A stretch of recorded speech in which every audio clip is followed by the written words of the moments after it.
hari nikah aku. Esok, should be esok.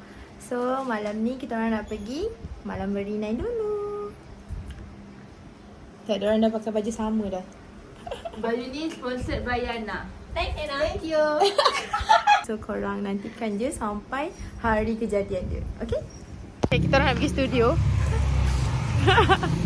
Studio Ina.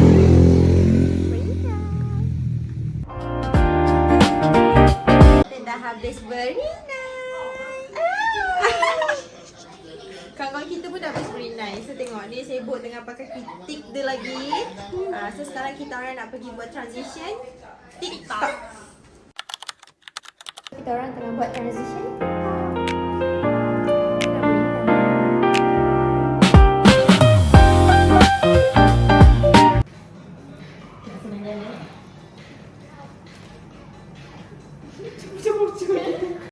Kau ni kenapa?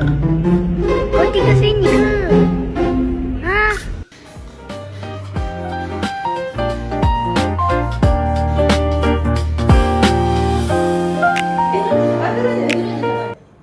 Nanti kau rupa je.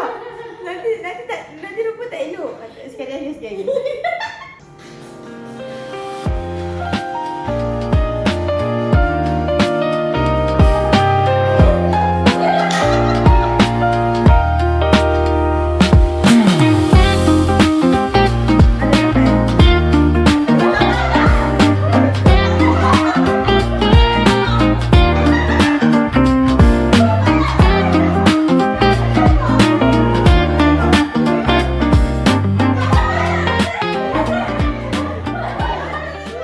Mulai berwarna.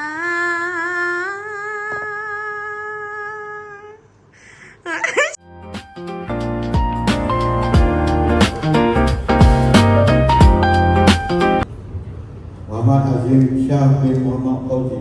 Ya, saya. Saya nikahkan kamu dengan anak perempuanku Nurul Iliana binti Kamurzaman dengan mas kawinnya RM300 tunai. Aku terima nikah Nurul Iliana binti Kamurzaman dengan mas kahwinnya RM300 tunai. Al-Fatihah. Bismillahirrahmanirrahim. Alhamdulillahirabbil alamin.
Nampak lawa kan makeup dia.